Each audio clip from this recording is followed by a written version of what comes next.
Pessoal, tá me vendo? Tudo tranquilo? Compartilhando tela? Sim, professor. Vamos lá, então? São 10h05. Começar a aula aí de doenças da pleura. Bom dia, pessoal. Bom dia aí, módulo 16, T2. Essa aula de hoje, ela é meio que um fechamento. Fechamento não, mas um pompurri de aulas, assim, um grupo de aulas que envolve a prática aí de toracocentese, a aulinha de drenagem torácica, a aulinha de toracocentese e a aula que vocês tiveram ciclos com o professor Marcel sobre a avaliação radiológica. Vocês vão ver que as informações agora vão consolidar um pouco sobre a pleura. Doenças na pleura, de modo geral, elas são uma rotina bem comum na prática clínica, assim, de modo geral. Então, assim, vocês que vão passar bastante em estágios de clínica médica, vocês vão conviver muito com doenças na pleura, derrames pleurais, etc. Então, vocês vão se deparar com doenças na pleura, tanto na urgência, quanto na oncologia, e quanto na prática clínica de várias doenças aí que causam afecções pleurais. Revisando um pouquinho a anatomia da pleura, a gente tem dois folhetos, né, que é a pleura visceral e a pleura parietal. Então, a irrigação da pleura, propriamente dita, da visceral, ela é feita pela artéria brônquica, então, é uma irrigação sistêmica, e para alguns ramos da artéria pulmonar. Então, a visceral, ela tem uma dupla irrigação. Já então, o que acontece, para vocês entenderem? Algumas doenças pleurais, conforme o processo inflamatório, você pode criar novas vascularizações na pleura, puxado tanto pela irrigação sistêmica, pelas artérias brônquicas, quanto pela irrigação pulmonar, pelas artérias pulmonares. A irrigação já da parietal, ela é feita pelas artérias intercostais. Então, nós temos assim, a visceral vem pela artéria sistêmica da artéria brônquica, que é o ramo que veio lá da aorta, né, vindo lá devagarzinho, chegando até a aorta, e também pela irrigação das artérias pulmonares, que vem do lado direito do coração. Já a parietal, ela vem pelas intercostais, pela artéria mamária interna e também pelas pericárdios frênicas. Então, você cria todo um sistema de irrigação dessas dois folhetos. Então, eles vêm de duas formas diferentes de irrigação. Então, quando você gruda isso, quando você tem processos inflamatórios, tudo isso pode fazer um shunt, pode criar novas vascularizações, hipertrofias de artérias, que dificulta muito as abordagens cirúrgicas, principalmente. A inervação, basicamente a pleura visceral, ela não tem uma inervação sensitiva, só autônoma. Já a parietal tem o nervo frênico, nervos intercostais, nervos isquiais, então é aquilo que a gente comentou muito na prática dessa semana e da semana passada. Quando você anestesia, quando você fura, a pleura parietal, que está colada na parede, ela dói muito, o paciente dói. Tendo em vista essa característica, o que acontece? Quando você tem uma pleurite, ou seja, uma inflamação nessa pleura, o que pode causar? Causa dor. Então, a dor pleural ou a dor pleurítica, ela é muito comum também. Então, assim, se tem uma afecção pleural que irrita a pleura parietal, você tem dor. Seguindo com a drenagem linfática, ela se faz por uma rede subpleural e por gânglios ao longo da artéria pericardiofrênica. E o líquido pleural? O líquido pleural, ele é formado o tempo todo pelo corpo e é reabsorvido. Então, ele é formado em mais ou menos 0,1 ml/kg pela pleura parietal e é absorvido na superfície da pleura visceral e fica mantendo aquela pseudocavidade lubrificada que faz o efeito da pressão negativa manter um pouco o pulmão expandido. Lembrando que a pleura parietal também tem uma capacidade de reabsorção desse líquido. Então, você produz pelo líquido pela pleura parietal e reabsorve tanto pela parietal quanto a visceral. Então, por exemplo, o pessoal fala, professor, mas por que tem... Existe já. Existe uma relação muito fina entre a produção dele e a reabsorção. Doenças pleurais. Os derrames pleurais têm mais de 50 etiologias já descritas. Então, a gente pode basicamente dividir entre derrames pleurais e neoplasia pleurais. Câncer na pleura. Acho que é isso que a gente envolve praticamente nas doenças da pleura. Essa imagem aqui Vocês estão vendo a seta, pessoal? Sim, professor. Então, tá bom. Então, o que nós temos? Temos essa camada, aqui, essa camada que seria o fisiológico, e de alguma forma você começa a acumular líquido aqui. Acumulou líquido aqui, o que acontece com o pulmão? O que acontece aqui quando você começa a acumular líquido? Vamos lá, gente, pode falar. É comprimido pressionado. Oi? É comprimido pressionado. Isso. Então, ele tem efeito de massa, que você pode gerar o quê? Tanto a atelectasia, que a gente chama de uma atelectasia por resposta ao derrame pleural, ou chamada ex-vacuum, que é uma atelectasia que é causada por quê? Porque você aumenta aquela quantidade de líquido, você sai daquela pressão negativa, zera a pressão dentro do tórax, começa a positivar uma da resposta e você fechar o pulmão. Você tem uma atelectasia ex-vacuum. E o efeito vai aumentando, você começa a ter o quê? O desvio do mediastino contra a lateral, porque está empurrando, literalmente, aquele hemitórax para o outro lado. Tipos de derrames pleurais. Essa é um tipo de classificação que a gente utiliza, que é o transudato, o exudato. O exudato não complicado ou complicado, quando a gente avalia, basicamente, derrames parapneumônicos. O empiema propriamente dito, que já é infecção mesmo dentro da pleura, que pode ter as 3 fases. A aguda, que é exudativa, a segunda, que é chamada fibrino purulenta, e a terceira, que já é um carceramento pulmonar, uma fase crônica de organização. Então, essa classificação aqui é o que cai em prova, o que vocês vão mais ou menos raciocinar entre transudato, exudato e empiema. Exudatos complicado e não complicado para derrames parapneumônicos, com a classificação específica do derrame parapneumônico. E os critérios para a gente diferenciar de um derrame transudativo ou exudativo, que a gente já conversou, é o quê? São os critérios de Light, que a gente vai avaliar o quê? Algumas características dos componentes que estão no líquido comparados com o sangue. Quando a gente tem um derrame parapneumônico, a gente também pode classificar como exudato complicado e não complicado. Por que a gente classifica dessa forma? Já me perguntaram, professor, por que o exudato complicado e não complicado? Porque o exudato complicado, ele já meio que indica uma necessidade de uma drenagem pleural, para você evitar que esse derrame complicado vire empiema. Entendeu? Vocês têm dúvida nisso? Ficou claro para vocês essa diferenciação entre transudato, exudato? Hein, pessoal? Professor, o exudato, ele também é chamado de derrame parapneumônico e ele pode ser infectado ou não. A diferença do empiema para o exudato é que esses dados da tabela. Então, vamos lá. Nós temos, num derrame pleural, por exemplo, esse aqui. Quem que está falando comigo que eu não consigo ver aqui? O Marcelo, professor. Foi o Marcelo, ó. Nós temos líquido. Então, a gente faz a punção, tórax-centese, vocês fizeram. Aí nós vamos analisar o que lá dentro? Nós vamos olhar o pH, nós vamos olhar o DHL, a glicose, esses parâmetros. Se os parâmetros são, pelo critério de Light, não exudativos, ou seja, é muito parecido com sangue, então, assim, a relação DHL com sangue é baixa, você tem pouca proteína, você não consumiu glicose, você classifica como transudato. Independente da etiologia, é um transudato, certo? Você tem um DHL alto, por exemplo, uma relação proteínas totais ou seja, você tem mais proteína lá dentro. Você vai classificar como exudato. Até aí, tudo bem? Hein, Marcelo? Sim. Então, tá bom. Então, você vai basicamente classificar essas duas causas. Transudato, esse derrame de duas coisas. Transudato e exudato. Você puxou, veio pus, você já fechou praticamente com empiema, ok?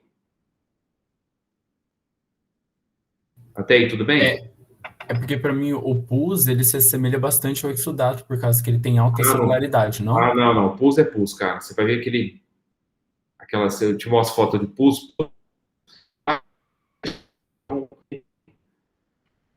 Feito isso, transdato, exudato e IPM. Para os derrames parapneumônicos, ou seja, o paciente tem uma pneumonia e criou um derrame pleural chamado parapneumônico, você subclassifica ele não complicado e complicado. Dentre essas classificações do complicado, o que você faz? Você pode indicar uma drenagem pleural precoce para não evoluir para o IPM. Porém, você tem exudatos num monte de outras etiologias, que você não necessariamente vai classificar entre não complicado ou complicado. Entenderam isso? Sim. Então, tá bom. Então, assim, você vai classificar um derrame... Tem outros tipos de classificações, mas, basicamente, transudato e exudato, critério de Light. Você está com pneumonia? É uma pneumonia. Você vai ver muito isso na pediatria. É uma pneumonia e evolui com derrame pleural. Então, um derrame parapneumônico, exudativo. Dentre os critérios, ele é complicado porque o pH já está mais baixo, ele está com um DHL muito alto. Aí, o que a equipe da pediatria vai fazer? Vai indicar já, conversar com a equipe cirúrgica para fazer uma drenagem torácica precoce. Basicamente isso. Não, eu tenho um líquido pleural em investigação, o paciente está... A gente vê bem comum isso. O paciente, ele veio achado de derrame pleural. A gente funciona, veio critérios de exudato. Eu não sei etiologia, eu não vou ficar classificando em complicado ou não complicado. Eu vou atrás de etiologia. Dentro da etiologia tem um monte de outras coisas que você coleta, eu vou mostrar para vocês, coleta no líquido para você começar a fazer a causa do que está acontecendo no derrame. Uma das causas comuns que tem derrame jovem é a tuberculose. Você vai procurar, por exemplo, você pode fazer teste molecular de tuberculose, você pode fazer o ADA, que é um tipo de enzima que a gente avalia quando tem tuberculose presente. Pode ser um exudato com características mais linfocíticas, por exemplo, que é mais comum em neoplasia, entendeu? Ou em outros tipos de pneumonias não bacterianas. Então, você começa a classificar, mas você não usa esse não complicado, porque você está procurando a etiologia. Certo? Até aí tudo bem? Transudato pleural. Causas de transudato pleural. É tudo que, na composição osmótica dessa relação entre você produzir o líquido e você reabsorver o líquido, você aumenta a pressão osmótica intrapleural, que vai ficar puxando líquido dos capilares para dentro do tórax num ritmo que você não consegue reabsorver. Ou porque a pressão intracapilar para reabsorção é alta, você não consegue, a pressão osmótica lá do líquido começa a aumentar, então o que faz? Por insuficiência cardíaca, você começa a ter falha no bombeamento cardíaco. O que acontece na insuficiência cardíaca? Você demacia a perna, você demacia o paciente como um todo, você cria derrames pleurais. Cirrose com ascite, síndrome nefrótica, ou seja, uma doença renal que você está com um acúmulo de líquido, muitas vezes transborda isso, cria um transudato.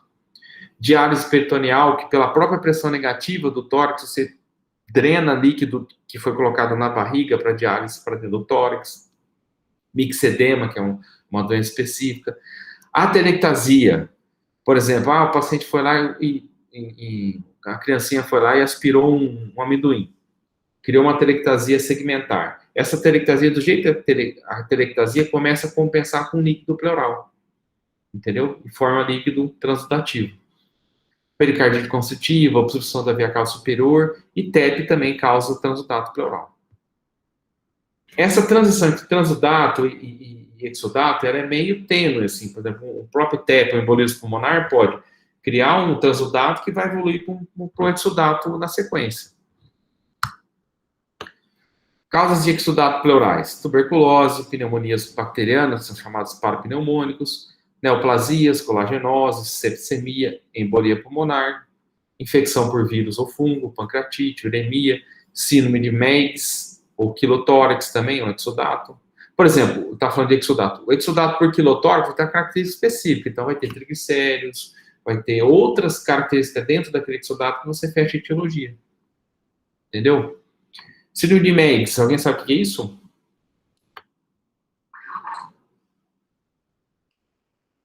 Ninguém chuta síndrome de Meigs? Ou está procurando no Google? Hein, pessoal? Estava procurando no Google, professor. Isso aí é um derrame pleural característico de certos tipos de tumores de ovário. E você só praticamente resolve ele quando você tira essa neoplasia. É sempre bom lembrar isso aí, que não é incomum em oncologia ginecológica você ter esse tipo de derrame. E ele é bilateral, só resolve quando você retira o tumor de ovário. O derrame pleural ele forma-se livre no espaço pleural, septado, ou entre os lobos, ou bem abaixo do pulmão. Então ele vai septando ou ele está livre.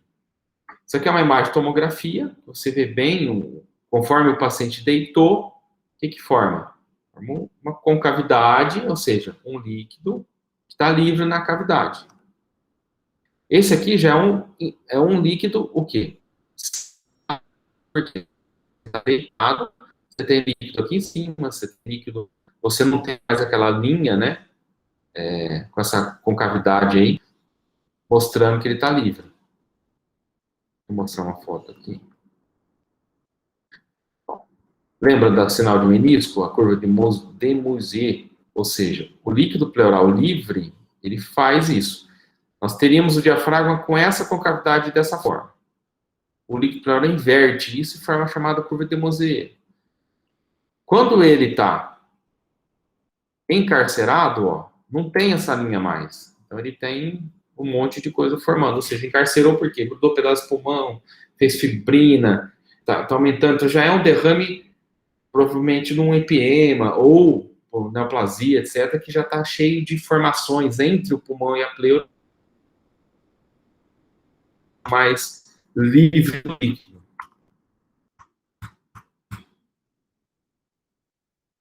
Ô, professor, eu não entendi muito bem o sem a linha. Ali naquele raio-x. Bom,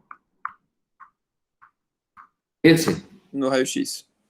aqui, Ele tá aí nessa parte lateral do pulmão esquerdo? Ou embaixo também? bom, você tem derrame aqui, ó. Aqui, aqui, aqui embaixo. Esse aqui é um pulmão, provavelmente já foi até mexido. Se eu não me engano, esse é um paciente que é um derrame loculado pós-pleurodese, que é um paciente com câncer na pleura, que a gente jogou um produto para grudar o pulmão, grudou parcialmente, e outras partes formou líquido ainda. Então, ele não tem mais aquela linha de um derrame livre, essa aqui. Ele forma livre, ó, ele forma porque você ficou em pé, aí o líquido forma essa concavidade, esse chamado sinal do menisco. E ali ele grudou por causa do produto? Ele pode de qualquer jeito, menos esse livre. Pode falar. Aí ele grudou por causa do produto que vocês colocaram da pleurodese? Isso. Tá.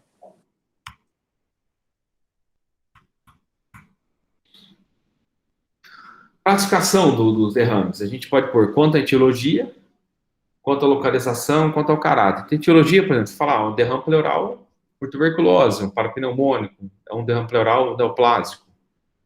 Quanto ao caráter, ele é serofibrinoso, hemorrágico, purulento, quiliforme.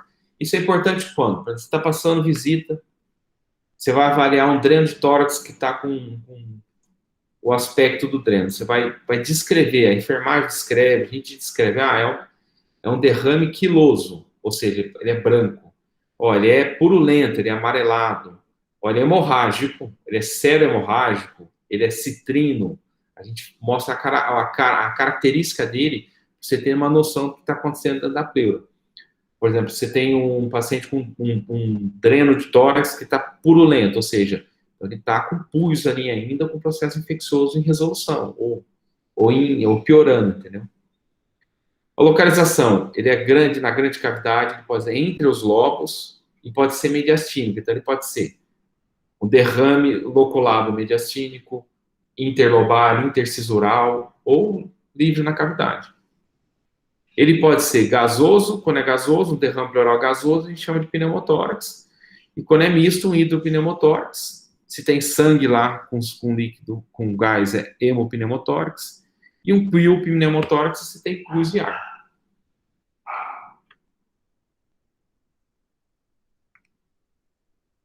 Diagnóstico do derrame pleural. Dor pleurítica, Quando houver pleurite, aquilo que eu falei, muitas vezes o líquido do transudato, ele vai crescendo, evoluindo devagar, não tem irritação na pleura, o paciente não sente dor. É assintomático. E alguns, quando começa a inflamar a pleura, é aquela dor na pleura que ele sente, dor nas costas, se reclama, a dor nas costas. Muitos derrames pleural são descobertos quando o paciente vai atrás por dor nas costas, dor na coluna. Dispneia, se o derrame for volumoso. Na semiologia, massa 6 móvel a percussão. Isso é uma das características, ou seja, você ausculta ele, você faz a percussão com ele sentado. A hora que você deita, mudou. Entendeu? Colocou de lado, muda. Ou seja, o líquido está se movendo dentro da cavidade torácica, você consegue acompanhar o ponto de massa 6, que ele está evoluindo, tanto deitado quanto sentado. E o murmúrio vesicular, ou seja, aquele turbilhonamento que você vai ter de ar para você caracterizar como murmúrio dentro do alvéolo, não vai existir mais naquele ponto onde tem o derrame. Continuando semiologia, se você tem um líquido, você vai ter uma massa 6, você não tem murmúrio vesicular, e quando o paciente fala, o que vai acontecer? Quando ele fala... Pterilóquia? Oi? Pterilóquia? Pterilóquia fônica e afônica. O que é? Ele fala e você vai ouvir com mais nitidez. Porque como é uma massa, né, um líquido, ele transmite mais do que o ar. O diagnóstico, muitas grandes vezes, são feitos com raio-x ou tomografia, etc. Muitos derrames são feitos, pequenos, são feitos diagnóstico com tomografia. Então, meu dia a dia, assim, isso aconteceu essa semana, vai acontecer semana que vem, é uma variação do derrame pleural do paciente de UTI que fez uma tomografia por X motivo e tem um derrame e está laudado com derrame bilateral. Aí eu olho, olha só, a etiologia desse derrame provavelmente é secundária a uma nefrótica que ele tem, nós vamos continuar observando e não vamos fazer nada. Ah, não, está aumentando, o paciente está com febre, estou com dúvida, a gente funciona, faz o torcocentese. Então você confirma com a torcocentese. Professor, Oi. Desculpa interromper, tem uma pergunta. Sobre a dor pleurítica, no caso de um derrame pleural causar pleurite, ela vai ser ventilatório dependente sempre ou pode ser que não seja? Ela, assim, quando você ventila, você movimenta o tórax como um todo. Então, a ventilação vai piorar a dor, costuma piorar a dor. Então, você vê nesses pacientes, o que é? Ele hipoventilando, ele começa a hipoventilar, se você não tratar a dor dele. Ele começa a fazer mais compridas a ventilação por causa da dor. Ele para de se mexer muito. Ele tem dor independente. Fez sentido, hein? Fez sim. Obrigado. O que você analisa no líquido? Você pode analisar muitas coisas vão surgir ainda para analisar, dependendo especificamente de alguns outros casos, você faz análises genéticas, tem um monte de coisa para fazer. Mas, de modo geral, você vai ver proteína, glicose, pH e uma das proteínas que é o LDH, que é o DHL também.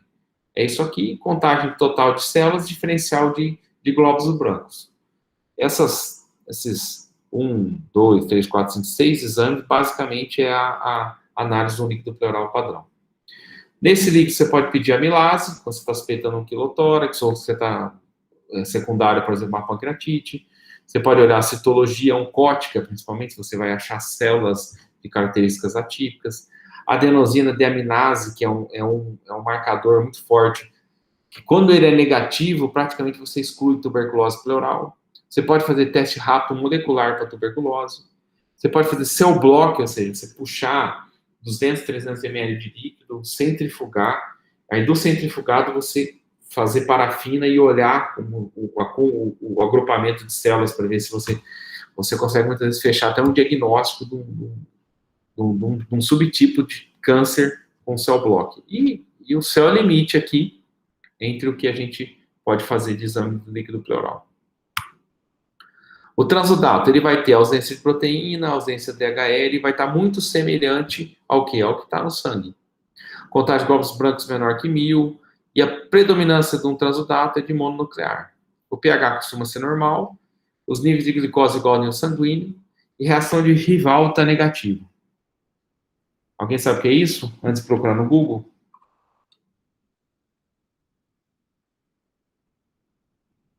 Antigamente, para fazer diferenciação entre exudato e transudato, eles faziam chamada reação de Rivalta, que eles jogavam um produto que, quando reagia com a proteína, ele afundava ou subia no líquido. É um exame laboratorial bem antigo e que vale a pena citar aqui como histórico, e de vez em quando eu já vi em prova de residência aparecer isso aí.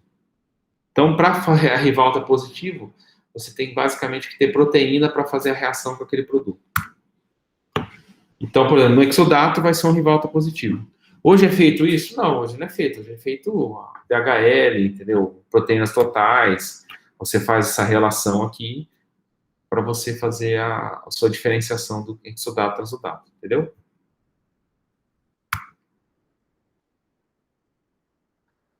Exudato pleural, parapneumônico, com essas características, antecipa muitas vezes a evolução com empiema e a gente faz uma drenagem mais precoce. Isso aí é o dia a dia da pediatria. A pediatria, principalmente em UTI pediátrica, são esses derrames parapneumônicos, e você decidir entre só esvaziar, trocar antibiótico, colocar, fazer a drenagem ou não.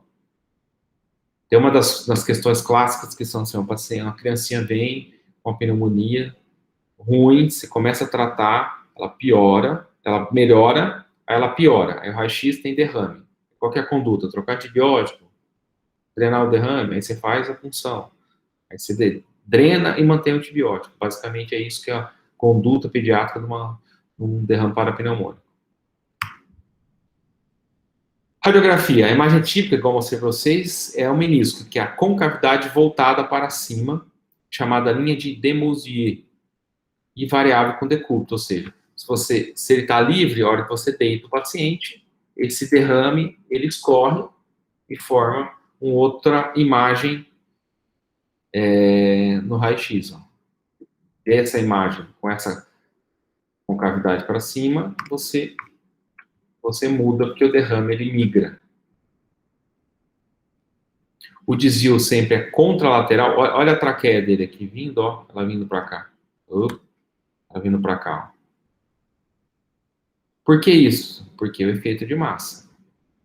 Isso é importante a diferenciação com a telectasia, porque muitas vezes uma telectasia deixa muito branco essa imagem no raio-x, só que você inverte, ele puxa o diafragma. Ah, professor, mas quando eu vou ver isso? Você vai ver isso direto, entendeu? Ah, você fez uma intubação que seletivou, o pulmão esquerdo ficou branco. Ah, um derrame, funciona? Não. Ah, é só puxar o tubo, abrir o pulmão, você não precisa funcionar. Ou você funciona e acaba fazendo uma diferença que é marcante na clínica do dia a dia, assim, você diferenciar a telectasia de derrame pleural. Isso aqui é um derrame loculado, como eu mostrei para vocês. Agora não, sei que tá cheio. E a telectasia, ela faz... Olha a diferença desse raio-x na telectasia, que aqui tá ruim, mas o pulmãozinho não foi empurrado para o outro lado. Ele, na verdade, tá meio ruim aqui, mas ele, na verdade, ele ou ficou centrado ou puxou para o lado que tá branco. E esse aqui é um nível hidroaéreo de um hemopneumotórax, por exemplo. Vocês viram que a diferença entre a linha de Demousier com a concavidade de um derrame para um hidropneumotórax? Viram essa diferença aqui? Você tem um nível reto. Vocês estão vendo? Sim, professor. Por quê? Porque aqui tem ar e tem líquido. Quando você olha aqui, ó, você tem pulmão, líquido. Você não tem ar fora. Então aqui você tem um pneumo associado. Esse pneumo pode ser, por exemplo, um hemotórax por uma lesão de pulmão junto, ou um pneumotórax aberto, ou num empiema, você pode ter por quê? Porque vazou ar, consumiu bactéria aqui, aeróbica, e promoveu gás. Também pode acontecer também. E você forma esse líquido.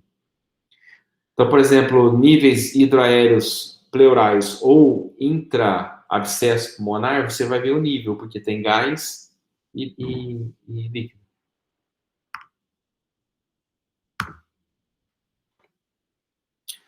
Os derrames infecciosos eles são encontrados em pneumonia, supurações, broncopulmonares, tuberculose, abscesso, carcinoma, câncer mesmo, hemotórax espontâneo infectado, micose pós-operatórias, principalmente de cirurgia torácica. E com a antibioterapia, esses derrames têm diminuído bastante. Viu, Ravi? O Ravi tá aí? Ravi tá aí? Ravi acho que não tá. Ele não gosta de dar antibiótico precoce, muitas vezes, mas antibiótico também ajuda. Principalmente a incidência de derrames pleurais tem diminuído bastante.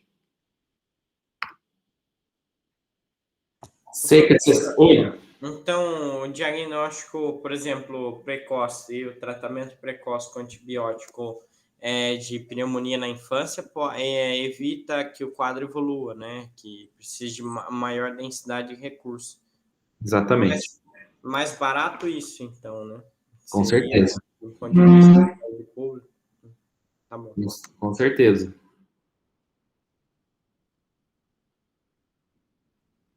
Bom, 20% dos casos de derrame em piano pleural são diretamente relacionados à abertura cirúrgica da luz do órgão potencialmente contaminado, como árvore brônquica ou esôfago, que pode ocorrer durante o procedimento ou período pós-operatório, através de fissura ou deiscência de sutura. Então, você sempre tem que perguntar, muitas vezes, no achado de um pronto-socorro, se o paciente sofreu alguma abordagem cirúrgica. Muitas vezes, você está lá pensando no diagnóstico, você levanta a camisa do cara, tem um corte lá de uma cirurgia torácica. O manejo, esse slide é bem legal, ó. Pode dar um print aí.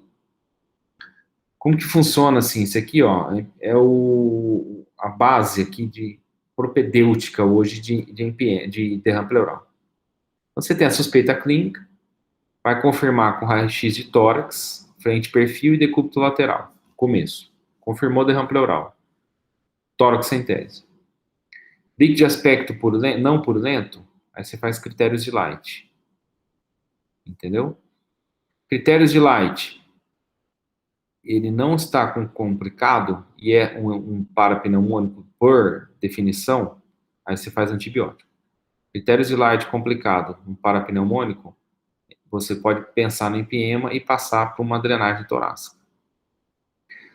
Torxentese, cresceu positivo, bicho, também classifica como empiema.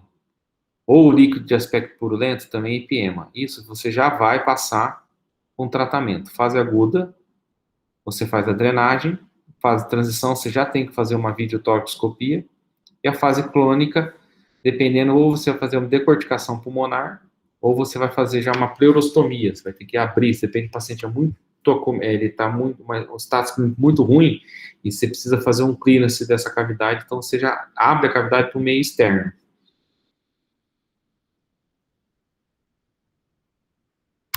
Entenderam mais ou menos o raciocínio aqui? Onde está a torxentese? Oi. Só uma dúvida.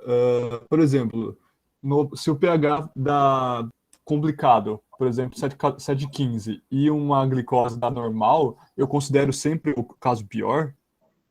Sim. Um marcador pior você já marca como complicado. Tá, entendi. Obrigado. Professor, eu tô com uma dúvida, acho que é bem básica, mas todo derrame pleural eu funciono? Porque, por exemplo, chega um paciente com neoplasia de pulmão, eu sei que aquele pode ser a secundária neoplasia e tal, talvez não seja complicado. Eu posso tentar manejar de forma conservadora sem funcionar esse paciente ou não? Também. Você pulmão, ele está confirmado o diagnóstico? Já tá em tratamento? Entendeu? Esse derrame tá dando sintomas no paciente? Entendeu? Porque você pode ir por vários lados. O paciente, por exemplo, essa pergunta é coerente porque é o dia a dia.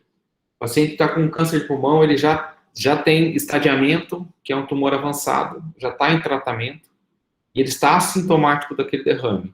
Você pode fazer conservador. Aí o paciente com neoplasia pulmonar, mas ainda sem estadiamento, e apareceu com derrame, muitas vezes você vai fazer a punção para diagnóstico de neoplasia na pleura, porque aí você muda o estadiamento do paciente para ele poder tratar. Então tem lógica. O paciente tem um derrame pleural, só que ele está muito sintomático. Então, eu posso, se ele é um paciente que já está em fase de paliação, só fazer uma toracocentese de alívio. Ou eu posso partir para uma cirurgia ou uma drenagem para já fazer pleurodese para evitar que ele fique repetindo aquele líquido. Entendeu como a complexidade da coisa? Então, assim, esse sempre a toracocentese é quando você tem, principalmente, dúvida do que está acontecendo. Entendeu? O paciente chegou lá com ciência cardíaca, tem um derrame pequeno bilateral. Trata a ciência cardíaca. E vai melhorar muitas vezes esse derrame. Eu estou com muita dúvida porque teve uma febre. Você vai fazer uma punção, é um transudato, acabou, tratar a ciência cardíaca. Não, veio pus ali. Opa, então além da ciência cardíaca, ele tem um IPEMA. Vamos tratar também. Fez sentido? Então, eu vou guiado pela clínica do paciente, se ele está apresentando sintomas ou não, e se eu tenho dúvida diagnóstica. Aí eu faço a toracocentese. Isso. Tá. Principalmente dúvida. Você fala assim, por exemplo, muitas vezes você não tem dúvida, igual eu falei para você, o paciente tem um câncer de pulmão, e nós estamos na fase de estadiamento, ele tem um derrame pleural, ele não está sintomático. Eu preciso, muitas vezes, confirmar que aquele derrame tem câncer ali, porque quando o câncer está na pleura de um pulmão, um câncer de pulmão, eu classifico ele como metastático e eu mudo completamente a abordagem terapêutica dele, entendeu? Então, por exemplo, se tem um tumor de 3 centímetros e tem um derrame pleural. Se o derrame pleural, de repente, não é por causa de neoplasia, esse paciente, ele é cirúrgico, operar o câncer. Se esse derrame é por causa de um câncer na pleura metastático, ele não é mais cirúrgico e o tratamento é exclusivamente quimioterapia. Você entendeu como muitas vezes você tem que fazer abordagem para, não só por causa do sintoma, não só pela dúvida, mas para você confirmar ou não e fazer o estadiamento de uma doença. Entendeu? Entendi. Professor, só mais uma dúvida. Na paracentese, a gente não pode tirar muito volume do paciente, porque ele pode entrar em hipovolemia. Na toracocentese eu tenho essa preocupação, que eu lembro que o senhor falou que a gente normalmente, em prova, né, tira 1.800 ml. Eu tenho que ter essa preocupação ou não? Eu posso tirar mesmo que a pleura não acumula? Não, a paracentese, é algo que você vai tirar muito, a formação mais rápida e você tem muita preocupação, principalmente porque é muito envolvido o paciente cirrótico. E você precisa não espoliar muito esse paciente. Você vai ter que repor albumina, etc., para poder compensar e não ter uma descompensação grande desse paciente quando você tira um grande volume de paracentese, ok? O tórax é mais limitado a estrutura no volume e a gente busca mais tirar conforme a sintomatologia do paciente. Então, quando você vai fazer uma toracocentese de alívio, é o que eu falei, passou de 1.800 ml, o paciente está muito tranquilo, vai tirando. A hora que ficar negativa aquela pressão, vai começar a ter dor, vai começar a expandir o pulmão. Se ele se sentir incômodo, para, porque muitas vezes você está forçando aquele mecanismo intratorácico para fazer um edema de expansão, esse tipo de coisa. Mas não tem tanta preocupação de espoliamento, né, de eletrólitos, etc., e proteico, igual a gente tem na paracentese. Entenderam? Isso é um conceito mais novo. Se você depende que seria mais antigo, eles vão ter um raciocínio muito semelhante à paracentese. Mas a toracocentese, ela não tem muito essa... A gente mudou recentemente, falo de 10, 12 anos para cá, essa abordagem com líquido pleural. Beleza, obrigado, professor. E o edema de expansão acontece, assim, só esse ano eu tive 2, mas eu fiz todos os 2 com paciente em pós-operatório imediato de esvaziamento pleural. Que eu tirei lá 6 litros, botei o dreno, expandi o pulmão com ventilação positiva e depois ele edemacia. Aí ganha uns 2, 3 dias de intubação, UTI, manejo desse derrame, porque você expande muito rápido, aí aquele alvéolo, ele enche de líquido ali pela falta de surfactante e você faz o edema pulmonar e tem que tratar para depois recuperar. Certo? Nas causas infecciosas, quando que eu vou fazer a toracocentese? Como assim, causas infecciosas? Por exemplo, eu vi uma baita pneumonia lá, lobar, com um derrame. Faz. Esse é o principal pra você fazer. Você vai fazer para você diferenciar se já não está com um exudato complicado ou não, ou se já drenar. A pneumonia, assim, a pneumonia com derrame é um dos pontos principais para você fazer o diagnóstico. Mesmo se a clínica do paciente não for tão exuberante, tipo, eu não posso só passar antibiótico e mandar ele para casa? Não, ideal não. Se tiver um derrame grande, você tem que fazer. Porque muitas vezes ele está bem naquele momento, ele vai piorar, mesmo com antibiótico depois, entendeu? Esse é um paciente que você já tem, muitas vezes está no pronto-socorro, você já encaminhar para uma internação clínica, entendeu?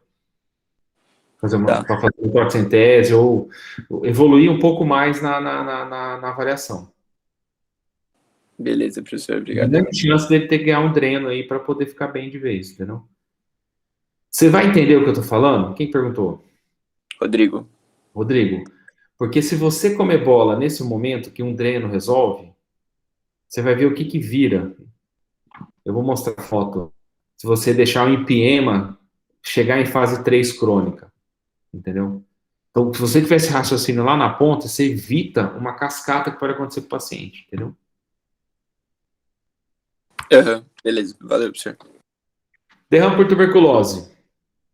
É mais frequente em jovens, é um chamado derrame pleural primitivo, né? Tendo complicação e encarceramento pulmonar e fibrotórax. Isso aqui é bem comum de acontecer em paciente jovem com achado, ou começa com uma dor pleurítica, tem um derrame, você punciona, vem exudato, e depois você faz uma biópsia de pleuro e confirma a tuberculose. Essa tuberculose pleural, ela tem uma característica dela não ser contagiosa igual a pulmonar. Então, ela é um aspecto típico da tuberculose pleural, que o paciente ele não precisa tanto de isolamento, mas precisa fazer o tratamento em pelo menos 6 meses. Neoplasia. São derrames em tumor primários de pulmão, é comum, e de várias metástases à distância, como mama e órgãos abdominais.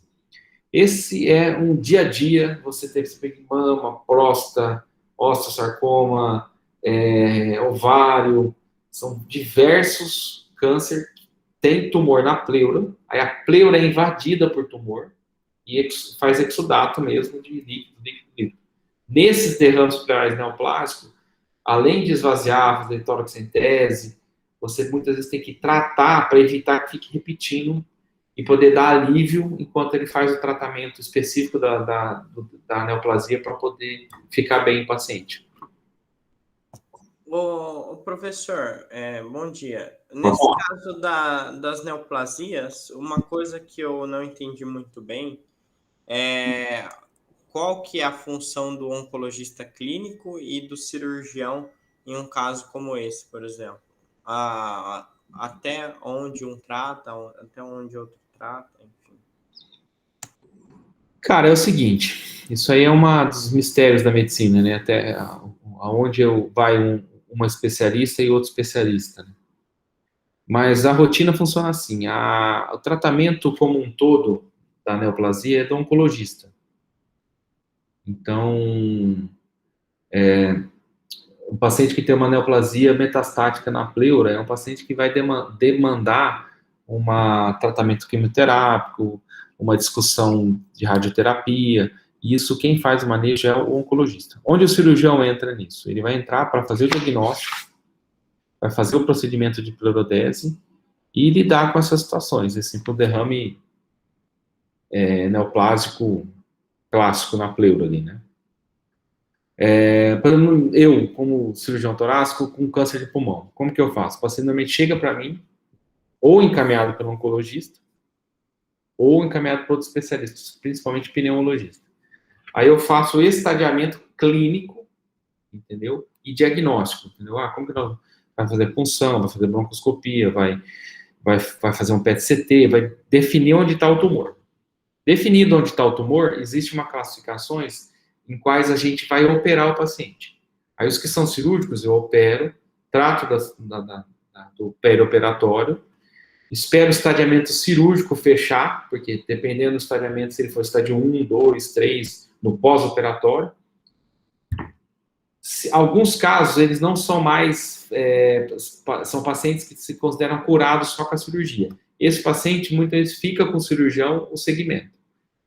Os outros que precisam de adjuvância ou pesquisa de terapia-alvo para tumor, esse já passa para o oncologista, o oncologista assume o paciente. Depois a gente vai lidando em conjunto.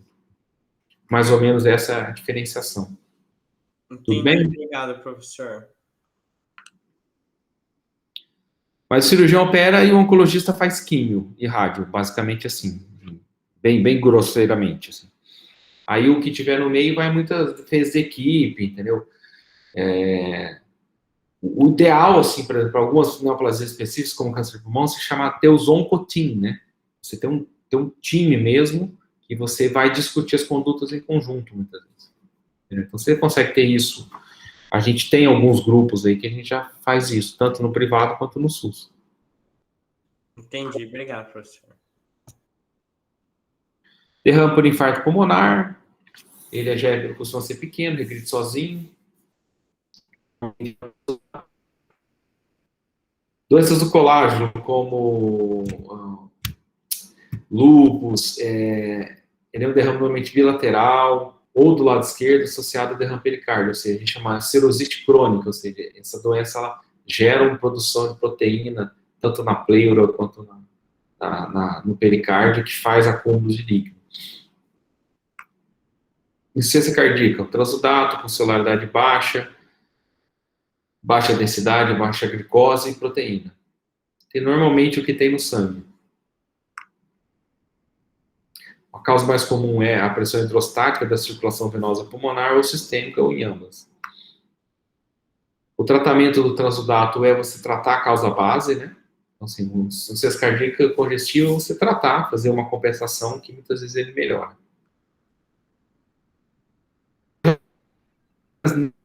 Síndrome de Meigs, ele é associado a tumores de ovários com hidrotórax e ascite, e desaparece quando você tira o tumor. Pancreatite, ou seja, você vai tratar a pancreatite. Ou derrames na localização intraabdominal retroperitoneais que se relacionam com transferência de líquido, através do linfático e espaço pleural. Por exemplo, quando você faz a diálise peritoneal e você migra esse derrame para dentro do tórax com pressão negativa. Existe, inclusive, chamada pneumotórax catamenial, se vocês ouviram falar, que você tem algumas vezes perfurações no diafragma e a mulher, quando ela menstrua, muitas vezes entra ar pela trompa dentro da barriga e acumula no tórax pela pressão negativa e faz pneumotórax de repetição em fase principalmente perimenstrual. Hemotórax pode ocorrer espontaneamente por câncer, pancreatite, tuberculose ou por trauma principalmente, né? Mas a causa mais comum do hemotórax são câncer.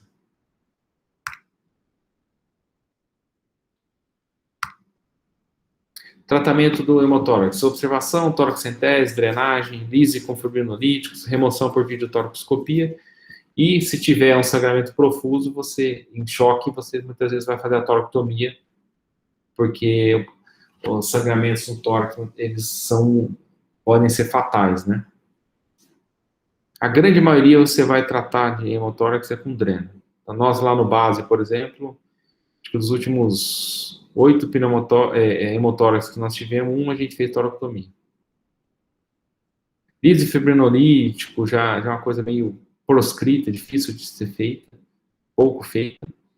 E a remoção por videotoracoscopia também, principalmente em hemotórax que forma coágulo, que você precisa tirar para evitar que vire um empiema. Quilotórax, ou a característica do quilotórax, ele é esbranquiçado. Então você... O que é? Principalmente o ducto torácico, que ele sai ali da cisterna do quilo, que fica embaixo do diafragma, atrás do fígado, entra pela direita ali para a esofagiana, cruza o tórax para a esquerda e desemboca na subclave esquerda. Então, muitas vezes, ou doenças que causam isso, por exemplo, linfoma causa quilotórax, ou lesões iatrogênicas, punção subclave esquerda para acesso central pode fazer quilotórax. Você pode fazer no intraoperatório, principalmente de linfadenectomia mediastinal, pode fazer quilotórax.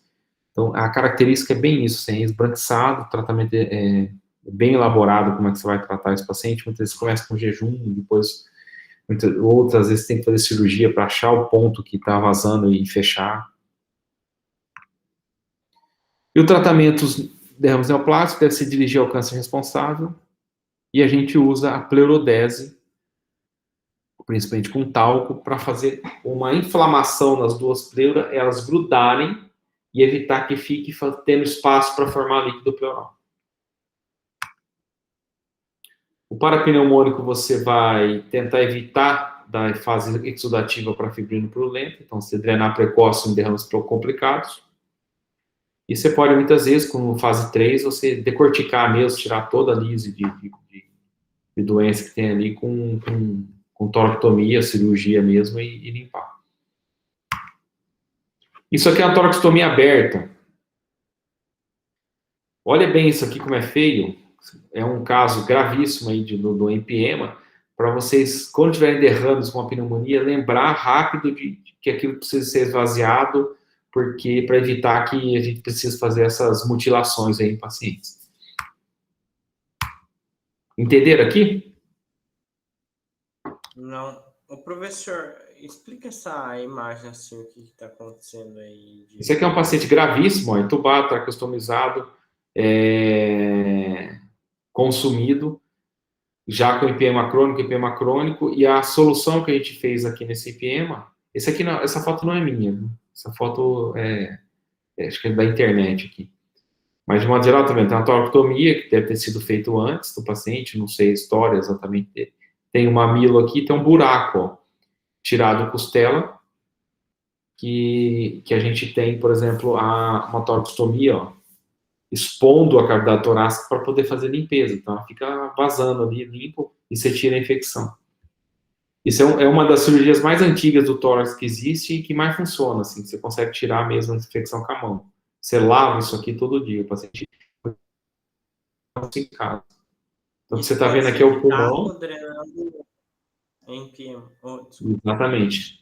Você evitando que vire empiema. Então, você evitar aquele exudato complicado para pneumônico, você esvaziar antes, você evita tudo isso. Aquele hemotórax retido, se você fazer a cirurgia precoce ou drenar ou tirar, você evita que chegue nisso.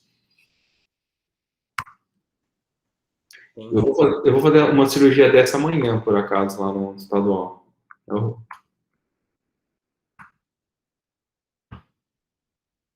Pneumotórax espontâneo é outra doença envolvendo pleuras aí, que acomete muito em paciente jovem, longilíneos, que ele tem microbolhas, normalmente no ápice pulmonar, e ela rompe e vaza ar e forma pneumotórax espontâneo.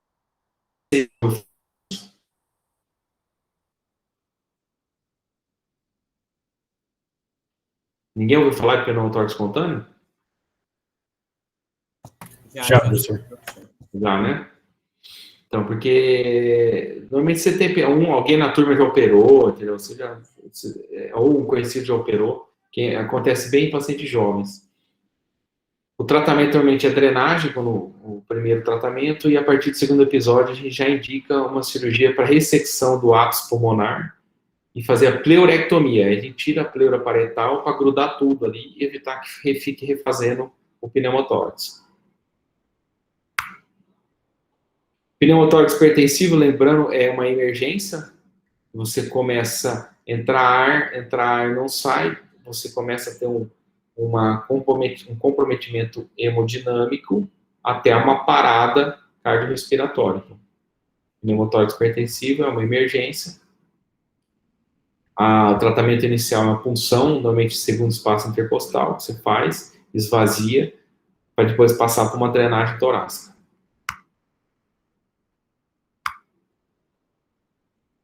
Mais imagens de pneumotórax, esse aqui é um hemopneumotórax. Olha como desviou tudo para o outro lado, ó, tá vendo? E esse aqui é um pneumotórax drenado. Ó, cadê o dreno aqui?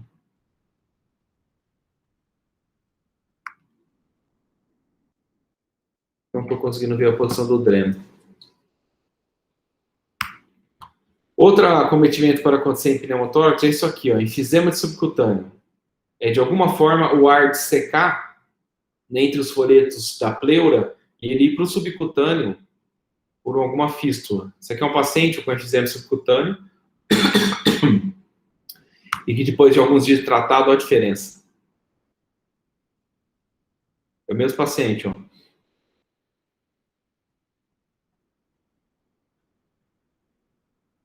Professor, nesse caso do enfisema subcutâneo, o paciente ele tem um pneumotórax, do pneumotórax ele evolui para o enfisema? Pode ser. Mas, por exemplo, no COVID, a gente começou a ter um efeito chamado efeito MacLean. Olha que louco. No COVID, a gente começou a ter esse tipo de paciente sem pneumotórax. Como é que acontecia? É como se os alvéolos acometidos pelo COVID, eles tivessem... Você começa a aumentar muito a ventilação, os parâmetros ventilatórios, para poder compensar e manter o paciente vivo. Aí ele rompe, ele faz tipo um cisareamento entre um alvéolo mais endurecido e um mais frouxo. Aí rompe e começa a vazar pelo interstício, pela pleura e chega no subcutâneo. Aí você radiografa, não tem pneumotórax, mas tem enfisema grande. Aí o tratamento nesses casos que a gente tem feito é curarizar, ou seja, você fazer um bloqueador neuromuscular em tempo maior, tentar fazer uma medida mais protetiva ventilatória e observar. Se faz pneumodreno, se não faz, ele costuma regredir sozinho. Pneumotórax tratamento pequeno volume é conservador. E o hipertensivo sempre é punção depois dreno. E pneumotórax repetitivos você vai partir já para uma cirurgia para fazer a ressecção da bolha e fazer a pleurectomia. Pneumotórax, mesmo no primeiro episódio, se não for muito pequeno, você vai drenar. A primeira conduta é drenagem. Pneumotórax aberto, um trauma, que é uma fratura exposta aqui de costelas.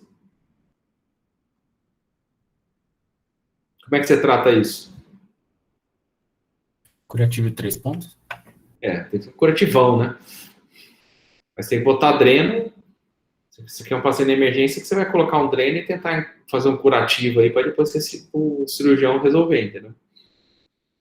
O curativo de 3 pontos é válido, uma emergência, né? Primeiro, principalmente fora do hospital.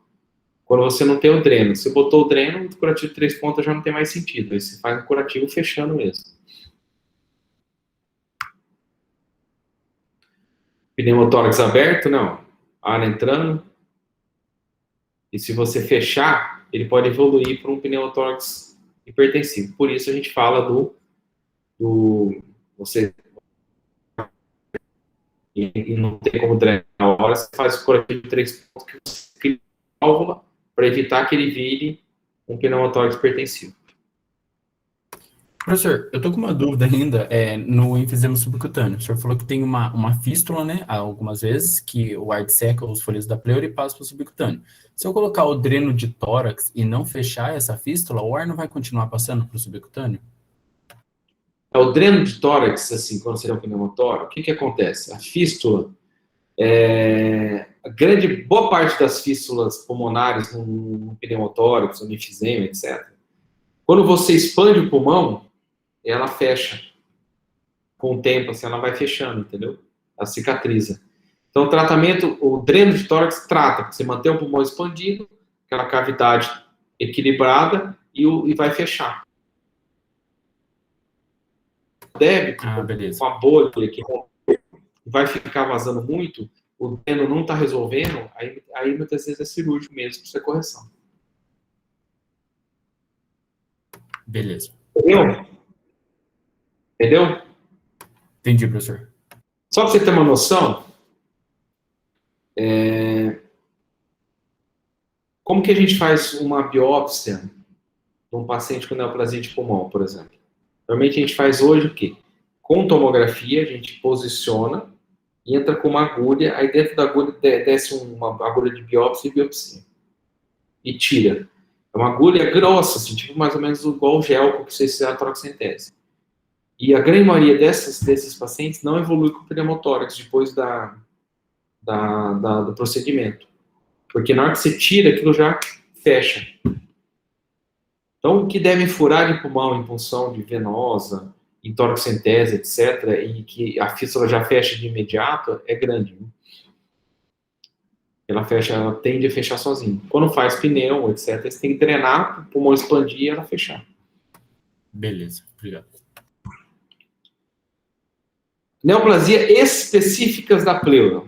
Aí nós temos o chamado mesotelioma, que é o, a gente fala ele de fibroso localizado ou fibroma pleural, que é benigno, e o difuso fibrosarcoma, que é a doença terrível, foi muito associado a aumento de prevalência dela para quem trabalhou na produção de telha de amianto. Ouviu falar disso? Um carcinogênico. Oi? Por causa dele que o amianto foi proibido, né, nas telhas. Isso. Exatamente. Não é quem tem telha em casa que está com perigo, mas é quem trabalhou manipulando aquele material para fazer a telha. Esse é o mesotelioma, é uma doença muito difícil de tratar. Tratamento cirúrgico, para alguns casos, você tem que remover toda a pleura, todo o pulmão, todo o pericárdio, reconstruir o pericárdio e depois quimioterapia. E essa é a doença do amianto, né? Isso. O amianto também causa mais câncer de pulmão. Ele é um carcinogênico para câncer de pulmão também. Mas a relação do trabalhar com amianto e ter mesotelioma foi bem caracterizado na literatura. Assim. Tanto que você, para falar assim, mesotelioma eu devo ver assim, 1 a cada 2 anos, assim, é muito raro. Contudo, câncer de pulmão, por exemplo, a prevalência é muito alta. Assim, toda semana tem vários pacientes que eu estou lidando com isso, tanto privado quanto no SUS. A sobrevida, ela é bem pequena. Ó, 75 pacientes com diagnóstico de mesotelioma morrem em 1 ano. O tratamento com cirurgia, rádio, química, combinação de métodos tem sido... nem sempre tem sucesso. Biópsias da pleura. Lembra que a gente falou assim, a gente fez toracocentese, viu transudato, exudato, empiema, complicado, não complicado, coleta um monte de material, mas além disso, a gente pode evoluir com as biópsias de pleura. Um local que a Índia faz e o Brasil ainda faz é a biópsia com agulha de couro, porque na hora da toracocentese você usa essa agulha, que você entra com ela e depois você tira ela, tá vendo que ela tem um biselzinho contrário, assim? Você tira igual um gancho, igual um anzol, assim, você tira um pedaço de pleura para fazer diagnóstico.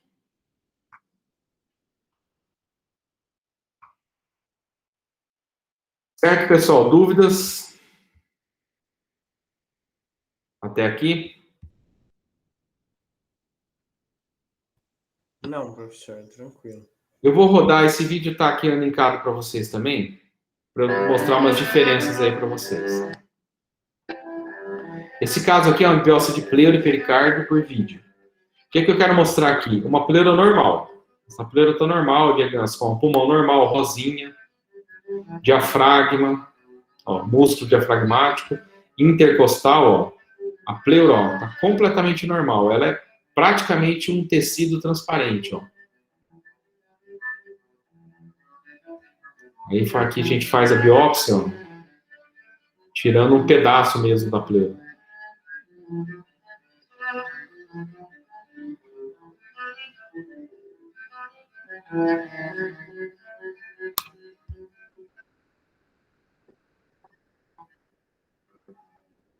Olha como é normalzinho.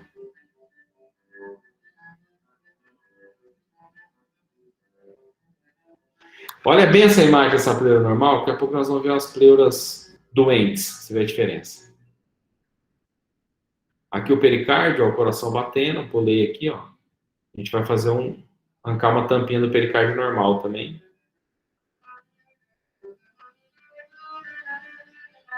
Aqui, ó, o coração. Essa gordura é a gordura pericárdio? Aqui tem pouca gordura. Aqui, ó. Aqui tem alguma coisa de gordura, o paciente é magrinho. E aqui vocês veem o frênico dele descendo, dele ou dela. Agora, vamos lá. Lembra que ele falou assim, professor, mas tem um derrame, uma pneumonia.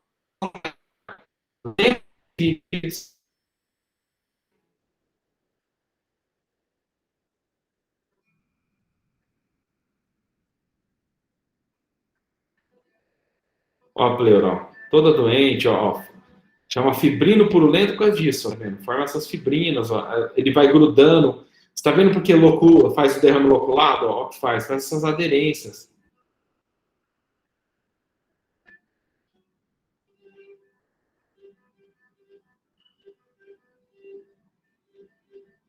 Convencia vocês a treinar precoce?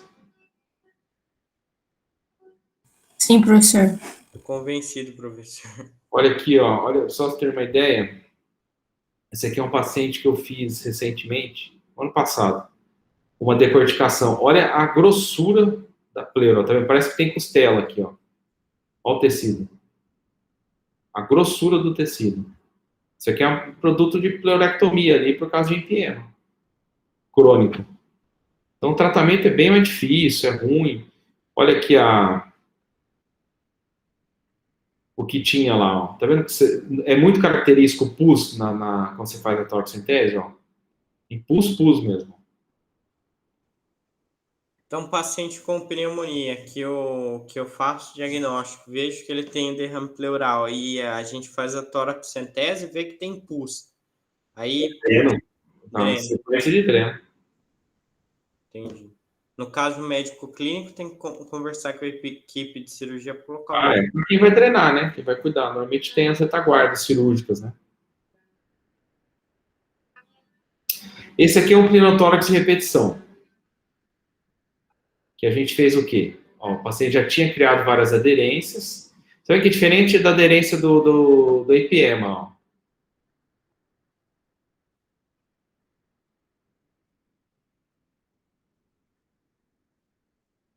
Tirou as aderências. Estou adiantando aqui. E a gente faz o quê? A gente pega o ápice pulmonar dele onde tem bolha e retira, ó. Isso aqui é um grampeador cirúrgico, para quem não conhece.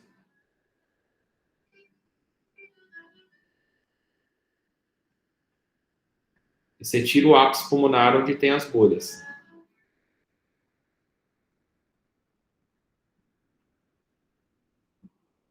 Depois que você tirou, para tratamento pneumotórax espontâneo, a gente faz a pleurectomia parcial. Parietal, aliás, que fala. A gente vai lá e tira a pleura, ó. Literalmente vai tirando ela inteira, ó.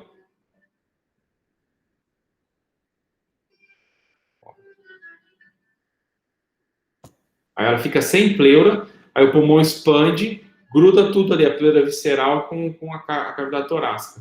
E evita de ficar fazendo pneumotórax de repetição. Tudo bem até aqui? Professor, tem alguma consequência tirar a pleura? Normalmente o que acontece, você vê que o hemitórax dele fica um pouquinho menor que o outro, a mecânica respiratória fica muito parecida com o que era antes. Esse paciente que eu operei aqui, esse vídeo é antigo, mas é um paciente que ele era mergulhador do bombeiro. E eu falei assim, ele falou assim, o que eu posso fazer? Parar de mergulhar. Eu falei assim, não, opera. Eu operei porque ele falou que não ia parar de mergulhar. Professor, mas daí quem faz a expansão pulmonar é a musculatura intercostal, nesse caso, que puxa o pulmão, se não tem pleura? Na verdade, você gruda, né? Não sei se vai grudar o pulmão. O pulmão gruda de um jeito que a caixa torácica, do jeito que movimenta, já deixa o pulmão aberto, assim. Ele não colapsa mais o pulmão dele. Se você tentar fazer um furo, fazer um pneumotórax, não faz, tá tudo grudado. Ele fica exatamente grudado na cavidade torácica, assim. Então fica sempre aberto. Ah, beleza.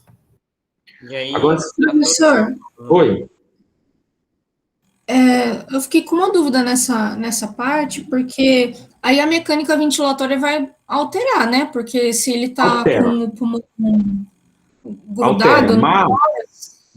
Mas você vai compensando os mecanismos. Entendeu? Se você não tem mais a pressão negativa, mas o músculo do diafragma começa a compensar. Os intercostais dele compensam, entendeu? Então, a mecânica mesmo, ela acaba ficando muito parecida com a normalidade. Porque existe compensação dos outros mecanismos ventilatórios. Na hora que você perdeu essa pressão negativa intratorácica. Entendeu? Mas não fica igualzinho, assim. Você vai ver que que a gente vê o paciente, assim, o tórax dele sempre fica um pouquinho mais e vive bem, assim, normal.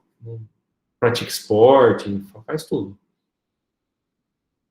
Tudo Então, bem? porque assim, o que eu fiquei em dúvida, professor, é que, por exemplo, acho que tá ruim os conceitos aqui na minha cabeça, que, por exemplo, quando um paciente, ele tá com as pleuras conectadas, certo? Ele tá com as pleuras com algum tipo de fibrose, alguma coisa assim, como apareceu nos vídeos, isso é um problema para a expansibilidade pulmonar, certo? Ele não tá conseguindo ventilar direito. E aí a gente tem que corrigir isso. Só que quando a gente faz, por exemplo, uma retirada da pleura ou uma pleurodese que vai juntar, né, vai colabar a pleura pulmonar no tórax, aí vai ficar tudo grudado. Tipo assim, é como se estivesse, na minha cabeça, como se estivesse piorando uma situação que a gente tenta evitar, sabe? Eu não sei se ficou claro, eu fiquei confusa com isso. Você tem que entender o seguinte, quando você tem, por exemplo, um empiema que vai formando loculações, grudando, ele não gruda o pulmão igual a gente fazer arrancar a pleura e grudar totalmente. E para grudar aqui, nesse paciente, eu tirei a pleura, eu vou deixar 2 drenos, então, assim, tudo que for produzido ali na cavidade vai sair pelos drenos, e vai grudando em torno de uns 3, 4, até uma semana gruda tudo. Quando você tem empiema que está fazendo aderência, o que está acontecendo? Ele forma um pouco de loja com pus ali, adere um pouquinho aqui, gruda ali. Então, você vai fazendo ele vai fazendo um mecanismo de uma doença pleural também, e que em alguns pontos ele grudou tudo, entendeu? Grudou um pedaço do pulmão ali. Mas não é homogêneo. E você cria bactérias, você cria infecção ali. Quando você faz a pleurodese, é o mesmo sentido, você vai ver no próximo vídeo. Eu coloco o talco, coloco o dreno torácico, e faço expansão pulmonar. Aí o pulmão vai grudando, e tudo que está produzindo ali daquele exudato que acumular, eu estou tirando com o dreno no pós-operatório. Aí a hora que grudou tudo, diminui a produção de exudato ali, porque grudou, aí você tira o dreno. Então, essa grudar o pulmão na caixa torácica cirurgicamente, ele é uma programação de um tratamento que continua no pós-operatório com o dreno. Quando você tem loculações por empiema, tudo, você tem infecção lá dentro e não é homogêneo. Você vai ter lojas de pus, vai ter que você precisa tirar e desfazer isso aí para poder melhorar a mecânica. Você cria áreas de atelectasia, áreas de infecção, então você bagunçou tudo ali. Entendeu? Ou ainda não? Não, eu entendi essa parte. Aí surgiu uma outra questão, que é, por exemplo, se a gente está, então, fazendo uma aderência da pleura pulmonar na cavidade torácica, a gente perdeu a cavidade entre as pleuras, certo? A cavidade virtual com pressão negativa, porque em tese não tem uma cavidade, né? Isso. Mas aí a questão da drenagem, a drenagem normalmente fisiológica do líquido pleural, ele funciona normalmente? Não funciona porque começa a parar de produzir, né? Ah, então fisiologicamente... porque gruda aquele espaço que existe ali de líquido para ser produzido, ele acaba, você gruda, você faz uma fibrose ali. Ah, tá, certo, entendi. Agora eu entendi, porque senão eu fiquei pensando, vai continuar produzindo e aí a gente vai ter um problema. Ah, tá, perfeito. Grudou tudo, você literalmente gruda. Entendi. Esse líquido é produzido pela pleura parietal, né, professor? Ou não? A produção do líquido é basicamente da pleura parietal e a reabsorção é da visceral e pouco pela parietal. Aí você tira a parietal e aí ele para de produzir porque não tem quase pleura parietal, né? E você grudou tudo, né? Você não tem mais onde produzir, assim, onde jogar o líquido. Assim, ele fica... Entendi. Mais alguma dúvida? Não, professor, obrigada. Imagina. Agora, esse caso aqui, ó, é um derrame por um neo se não me engano, é de mama metastático na pleura. Lembra daquela primeira pleura? Olha essa como é que tá. Tá com neovascularização. Tudo isso aqui é implante tumoral, é câncer, não, é tumor. Vocês conseguiram ver bem a diferença? Se eu voltar aqui, ó a pleura normal, ó. E esse líquido citrino, né? Que é o derrame. É, o derrame pleural, ó. Aí qual que é a pleura na pleura visceral também? Qual que é o tratamento para esse paciente? Esse paciente precisa de uma quimioterapia específica para esse tumor. O que eu vou fazer para auxiliar como cirurgião? Nós vamos biopsiar para ver exatamente o tipo de tumor que é. E eu faço não dá para fazer a pleurectomia, sabe? Igual eu fiz naquele outro paciente, porque é uma pleura muito doente, ela não vai parar de sangrar. Então a gente usa esse agente, que é o talco, ó. Estão vendo aqui, nevando? Então eu jogo talco em tudo, boto aqueles drenos que eu falei para você, drenando tudo que tem que drenar nos próximos dias, o pulmão ficar expandido e começar a grudar ali as duas pleuras e evitar que fique formando o líquido pleural. Mas esse talco não tem efeito terapêutico nenhum sobre a neoplasia, professor. É só sobre o derrame mesmo.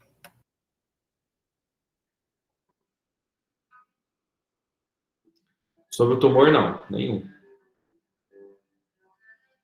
Ele é só, uma paliação mecânica para ela ficar mais, o paciente ficar mais confortável e poder tratar a quimioterapia. Ô, professor, eu não entendi muito bem porque você não pode tirar a pleura inteira. Você viu como que a pleura está toda doente, ó? Então, mas você não pode arrancar ela inteira? Nossa, se eu começar a arrancar isso aqui, não para de sangrar. Viu o tanto de neovascularização que tem? Ó. Ah, tá. Você começa a arrancar isso. Lembra que eu te falei? A irrigação da pleura, ela é sistêmica. Aí, conforme você tem algo na pleura doente ou crescendo, começa a criar neovascularização do que é lado. Beleza. Não para.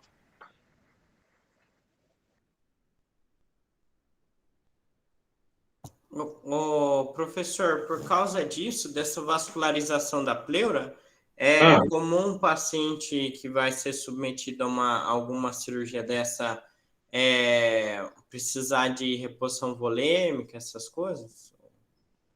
Sempre a gente tem que tomar um cuidado, né?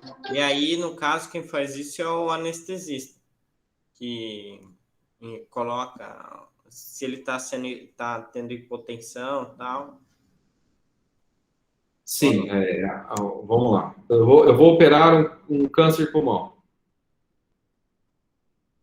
Como é que eu apresento aqui? Vou operar um câncer de pulmão. O que eu faço? Eu vou lá, faço toda a avaliação pré-operatória do paciente, de capacidade do pulmão dele de ser retirado ou não. Aí, ok. Aí ele vai passar numa consulta, normalmente com o anestesista vai dar as orientações. Aí, nesse peri-operatório, nós vamos falar assim, esse paciente é uma cirurgia de tal porte e eu preciso de reserva de sangue em concentrado de hemácia. Então, já faço uma reserva. Então, antes de começar a anestesiar o paciente, já coletou o exame, já está separado no banco de sangue 2 a 4 unidades de sangue para essa paciente, enquanto eu estou operando. Aí começou a sangrar. Teve um acidente, se sangrar, tal. Eu já vou estar falando com o anestesista, sangrou, tal. Aí ele vai fazer o quê? Vai fazer a compensação hemodinâmica daquele momento. Assim, vai usar droga vasoativa, vai passar volume, tal. Aí ele vai estar com o exame que ele pode coletar para ver o grau de sangramento, ou pelo volume que a gente fala, a gente quantifica, assim, eu estou aspirando aqui, eu aspirei 400 ml de sangue, 600 ml de sangue. Opa, vamos repor já? Já pede aquelas bolsas que estão no banco de sangue reservada para cirurgia, vem e você já vai passando no intraoperatório. Beleza, sangrou um pouco durante todo o perioperatório, o paciente ficou estável, tal, foi para UTI no pós-operatório. Aí no pós-operatório foi lá, o HB está 7. Aí o intensivista muitas vezes vai lá e fala assim, vamos transfundir o sangue para recuperar essa hemoglobina dele um pouco para o pós-operatório. O paciente, muitas vezes, ele está muito estável, mas o HB está baixo e ele já está fora de UTI. Eu, como cirurgião, estou prescrevendo. Eu mesmo vou lá e prescrevo sangue para passar. Entenderam? Entendi, professor. Então, um paciente desse normalmente passa por diversos profissionais. O anestesista. Sim, com certeza. Cirurgião. Cirurgias eletivas, isso eu estou falando SUS, estou falando Hospital da Unimed, estou falando Einstein. Você tem um planejamento. que isso é a formação sua cirúrgica, a sua formação sua especialidade, e dentro desse planejamento, dependendo da cirurgia, eu operei, a última robótica que eu operei aqui na semana retrasada, o paciente tinha um distúrbio do fator 10 e o 7, que a gente diagnosticou antes, então a gente teve que internar o paciente antes, passar plasma, colocar em campo, aí no intraoperatório passar mais plasma, aí ficou com plasma de horário, 48 horas depois, todo um planejamento para você poder fazer a cirurgia. Entendi. Isso é tudo eletivo. Correria, o que é correria? É o base. Você vai estar lá, o paciente levou uma facada. Então aconteceu sábado retrasado. Sangrando, hemotórax difuso, levou para a sala. Aí lá estão coletando sangue. Se já coletou sangue, já mandou para o laboratório para pedir normal. Ah, não, o paciente está chocado, subindo para a sala, aí que você entra com a negativa. Não dá nem tempo de fazer o teste de compatibilidade, que sangue do paciente que é, você já está passando a negativa. Aí é uma situação, né, extrema, que também acontece. Entendi. Certo? Professor, eu tô com uma dúvida sobre o edema de expansão. Quando eu dreno o paciente, eu aviso a família para ficar atento quanto a isso, ou eu mantenho ele em observação para ver se não vai ter edema? Esse paciente que você vai fazer uma toracocentese, você dificilmente vai estar mandando ele para casa, né? Você vai manter ele em observação, você vai pedir um raio-x controle pós a toracocentese. Aí quando você tiver esse conjunto de informação boa, você manda. Eu costumo fazer algumas toracocenteses diagnósticas de alívio em paciente ambulatorial, eu faço normalmente no pronto atendimento, mesmo na Unimed. A gente vai lá, eu faço tudo lá, aí ele fica na caminha lá, faz o raio-x, tá tudo bem, ok, vai para casa. Mas não é... Ah, beleza. Porque o pneumotórax é fatal, né? O paciente tem um pneumotórax hipertensivo em casa e vai morrer. Beleza. Professor, Se ele tem uma expansão, eu costumo olhar na hora ali. Ele começa a passar mal, tosse, começa a tossir, mais secreção, se a radiografa tá branco, aí você já tem que estar internando e cuidando do paciente. Certo. E uma dúvida técnica mesmo. No procedimento videolaparoscópico Vídeo toracoscópio, né? Que a gente chama de toracoscópio. Isso. É como se fosse no abdômen. Você também faz um pneumotórax no paciente durante o procedimento e explora a cavidade toda? Não necessariamente. Eu uso bastante pneumotórax, né? Que é com CO2 em baixa pressão, em torno de 8 milímetros para operar. Várias cirurgias pleurais, e na robótica em sempre. Já em cirurgias grandes videotoracoscópicas, como ressecção pulmonar, eu já não tenho mais, eu já faço um acesso que eu não tenho mais como vedar a cavidade. Então, eu faço só com intubação seletiva. Que o anestesista passa um tubo que vai para o bronco esquerdo, a ponta dele, e outra ponta fica na traqueia. Aí ele ventila seletivamente esquerdo ou direito. Aí é colapso o pulmão e você consegue operar. Ah, legal. Beleza. Obrigado, professor. Certo, pessoal? 1h30 de aula, bacana, hein? Participativos. Menos da metade da turma, sobrevivente. Então tá bom. Vamos encerrar? Mais alguma dúvida? Não. Obrigado, professor. Então tá bom. Foi muito legal, professor. Valeu. Eu agradeço. Até mais, pessoal. Obrigada, professor. Tchau. Tchau.